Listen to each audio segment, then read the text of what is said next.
IT বাড়ির পক্ষ থেকে আপনাদের সবাইকে স্বাগত জানাচ্ছি ওয়েব ডিজাইন বাংলা ভিডিও টিউটোরিয়ালের আজকের পর্বে। গত পর্বে আমরা অ্যানিমেশনের এতটুকু অংশ আমরা দেখেছি। তো আজকের পর্বে আমরা আরও অন্যান্য বিষয়গুলো সম্পর্কে জানার চেষ্টা করব এবং আমরা কিন্তু গত পর্বে বলে দিয়েছিলাম যে আমরা কিন্তু এখানে ওয়েব কিট ইউজ করি নাই, বাট আপনি যদি পুরাতন ভার্সনে ইউজ করতে চান তাহলে আপনাকে ওয়েব কিট দিয়ে নিতে হবে এবং আপনাদের গত পর্বের ভিডিওর সোর্স ফাইলে আমরা ওয়েব কিট যুক্ত করেই দিয়ে দিয়েছি। সো আজকে আমাদের যেটা তৈরি করার কথা ছিল, আমরা গত পর্বে বলেছিলাম যে আমাদের এই যে ডিভটা আছে সেটা বাম থেকে ডানে একবার মুভ করবে, ডান থেকে বামে একবার মুভ করবে। এই অংশটুকু আমরা কিভাবে তৈরি করতে পারি। সো আমরা এই যাবতীয় অংশগুলো কেটে দিচ্ছি। তো এখন দেখুন যে আমরা বাম থেকে ডানে এবং ডান থেকে বামে, এটা কিন্তু অনলি দুইটা স্টেপ। বেসিক্যালি একটা স্টেপ বামে ফ্রম এবং আরেকটা স্টেপ টু। সো এটার জন্য আমাদের কোনো পার্সেন্টেজ লাগবে না, যেহেতু এটা অনলি দুইটা স্টেপ বামে ডানে। সো আমাদের এখানে আর কিছুই করতে হবে না, ফ্রম আর টু দিয়ে আমরা করে ফেলতে পারবো। আর এখানে দেখুন অ্যানিমেশন ডিলে 3 সেকেন্ড, এটা আমরা কেটে দিচ্ছি। আমরা চাই না অ্যানিমেশনটা ডিলে হোক, বা এখানে যদি অ্যানিমেশন ডিলে রাখিও তাহলে অনলি 1 সেকেন্ড, যে 1 সেকেন্ড অপেক্ষা করে অ্যানিমেশন শুরু হয়ে যাবে। আর এখানে অ্যানিমেশন ইটিরেশন কাউন্ট 5 বার ইটিরেশন হবে, এটা নিয়েও আজকের পর্বে একটু কথা বলবো।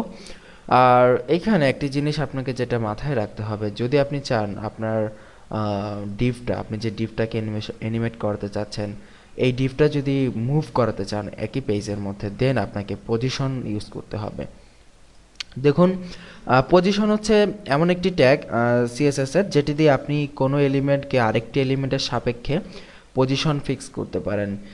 যেমন ব্যাপারটা অনেকটা 6-এর মতো। আমরা যদি খাতায় 6 লিখি, আমরা যদি কোনো খাতায় ইংলিশে 6 লিখি এবং এটা যদি উল্টিয়ে আপনার সামনাসামনি কোনো লোককে যদি আপনি ধরেন, দেখবেন সে দেখতেছে 9, বাট আপনি যখন এটাকে ঘুরিয়ে আপনার কাছে ধরবেন সে দেখবে 6। সো পজিশনিংটা অনেকটা এরকমই, যে একজনের সাপেক্ষে, একটা বস্তুর সাপেক্ষে আরেকটা বস্তুর পজিশন ঠিক হয়। তো যেমন এখানে আমরা যদি নর্মালি আমরা যদি পজিশন ইউজ না করে আমরা যদি এখানে লিখি যে যখন এটা বিগিনিং লেভেলে আছে তখন এটা লেফট 0, মানে আমাদের টোটাল পেজের 0 পজিশনে থাকবে লেফট, এবং আমরা আমরা যখন এটা সবার শেষ মোমেন্টে যাবে তখন হবে ধরেন 200 পিক্সেল, বাম থেকে 200 পিক্সেল সরে যাবে, লেফট 200 পিক্সেল। তো এতটুকু আশা করি বুঝতে পেরেছেন যে ফর্ম এবং টু। ফর্ম হচ্ছে শুরু পজিশনে লেফট থাকবে 0 এবং লেফট, এবং যখন শেষ পজিশন 2 তখন লেফট হবে 200 পিক্সেল। এবং যদি আমরা রিফ্রেশ করি দেখব যে এটার কোনো চেঞ্জ নেই, কারণ হচ্ছে এটা পজিশন করানো হয় নাই। এই যে আমরা এই এলিমেন্টটাকে বললাম যে লেফট 200 পিক্সেল বা লেফট 0 পিক্সেল, এটা কার সাপেক্ষে, তাই না? আমি আপনাকে সাপোজ আমি আপনাকে বললাম যে আপনি 200 পিক্সেল দূরে সরে যান, 200 ফিট দূরে সরে যান। আপনি কোন দিক থেকে 200 পিক্সেল সরবেন, তাই না? আমি যদি আপনার সামনে দাঁড়ানো থাকি তখন আপনি আমার থেকে 200 পিক্সেল বা 200 ফুট দূরে সরতে পারবেন। বাট আপনাকে যদি বলে না দেওয়া হয় যে আপনি কার সাপেক্ষে দূরে সরে যাবেন, তাহলে কিন্তু আপনি নড়তে পারবেন না, বা আপনি বুঝবেনই তো না। আপনাকে যদি হুট করে বলা হয় আপনি 200 ফুট সরে যান, আপনি কোন দিকে সরে যাবেন, তাই না? কার সাপেক্ষে সরবেন? সো অবশ্যই আমাদের সাপেক্ষটা ইউজ করতে হবে, যে এই যে এলিমেন্টটা আমরা এখানে লিখলাম যে লেফট 200 পিক্সেল, 200 পিক্সেল বাম থেকে 200 পিক্সেল সরে যাবে, এটা কার সাপেক্ষে সরে যাবে? এটা সরে যাবে টোটাল পেজের সাপেক্ষে। সো এই ক্ষেত্রে আমাদের এই টোটাল পেজটাকে বা এই ডিভটাকে আমাদেরকে পজিশন করতে হবে রিলেটিভ। যখনই আমরা এটাকে পজিশন রিলেটিভ করব, যে এই টোটাল পেজের সাপেক্ষে এটা সরে যাবে, তখনই আমাদের এটা কাজ করবে। সো এই পজিশনিং নিয়ে আমরা ভবিষ্যতে আরও অনেক কথা বলবো, কারণ এটা অত্যন্ত ইম্পর্টেন্ট এবং বিভিন্ন জায়গায় আমাদেরকে এই পজিশনটা ইউজ করতে হবে, বিশেষ করে ড্রপ ডাউন মেনু তৈরির ক্ষেত্রে। সো আমরা পজিশন রিলেটিভ করে দিচ্ছি এবং যদি রিফ্রেশ করি দেখবো আমাদের অ্যানিমেশনটা এখন কিন্তু কাজ করতেছে। এবং যদি আবারও আমরা দেখি অ্যানিমেশনটা, দেখুন কি হচ্ছে, যে এখন এটা বাম থেকে ডানে মানে 200 পিক্সেল সরে যাচ্ছে, বাম থেকে 200 পিক্সেল জায়গা এটা নিয়ে নিচ্ছে। সো এই হচ্ছে আমাদের মেইন থিওরি, যে আপনি যদি এটাকে মুভ করাতে চান, লেফট রাইট দিয়ে যদি এটাকে আপনি মুভ করাতে চান, দেন আপনাকে অবশ্যই এটাকে পজিশন রিলেটিভ করতে হবে মেইন ডিভটাকে, আদারওয়াইজ আপনার এই অ্যানিমেশনটা কখনোই কাজ করবে না। এখন এই জায়গায় আরেকটি জিনিস খেয়াল করুন, যে অ্যানিমেশন ইটিরেশন কাউন্ট আমরা 5 দিয়েছি, তার মানে এটা 5 বার হয়েই থেমে যাবে, এবং অলরেডি আমরা দেখতে পাচ্ছি 5 বার হয়ে থেমে গেছে। সো আমরা যদি এটাকে ইনফাইনাইট করে দেই, এবার দেখি কি চেঞ্জ হয় ইনফাইনাইট করলে। আমাদের 5 বার না, এটা আলটিমেটলি কন্টিনিউয়াসলি চলতে থাকবে। আমরা অ্যানিমেশন ডিউরেশন 1 সেকেন্ড দেই দ্রুত বোঝার জন্য, কারণ শুধু শুধু টিউটোরিয়ালের সময় নষ্ট করে লাভ নেই। 2 3 4 5 6 7 আনলিমিটেড টাইম এটা চলতে থাকবে।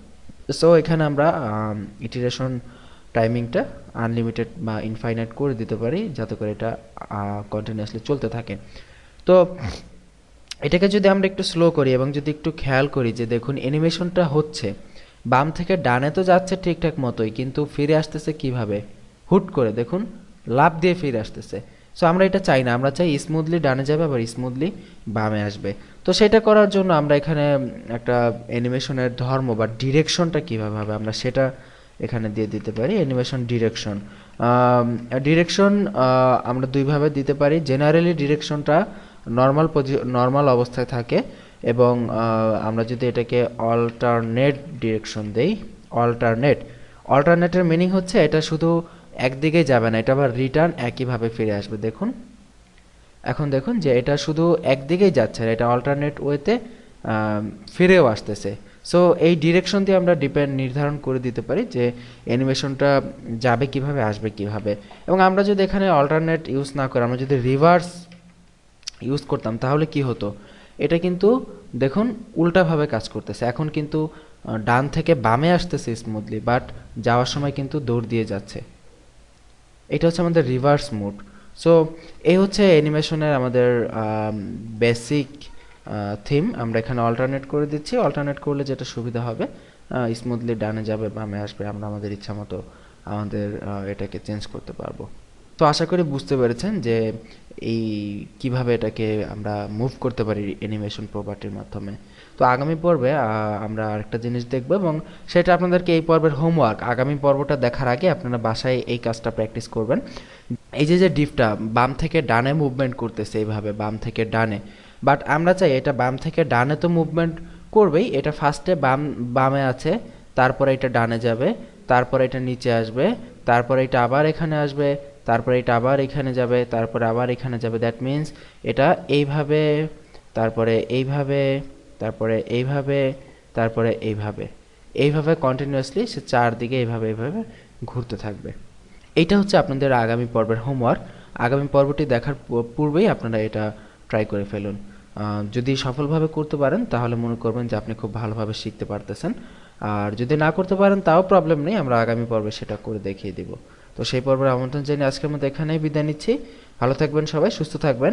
আর আমাদের টিউটোরিয়াল দেখে আপনারা কেমন শিখতে পারতেছেন সেটা আমাদের বা আমাকে ফেসবুকে জানাতে ভুলবেন না। আমার ফেসবুক অ্যাকাউন্ট এবং আপনাদের ইমেল অ্যাকাউন্ট এই টিউটোরিয়াল ডিভিডির সাথেই দেওয়া থাকবে। সো আপনাদের প্রতিটি কমেন্ট, প্রতিটি মন্তব্য আমাদেরকে অনুপ্রেরণা যোগায় এবং আমাদেরকে আমাদের ভুলগুলো সংশোধন করতে সাহায্য করে। ভালো থাকুন, সুস্থ থাকুন। আগামী পর্ব আমন্ত্রণ রইল। আল্লাহ হাফিজ।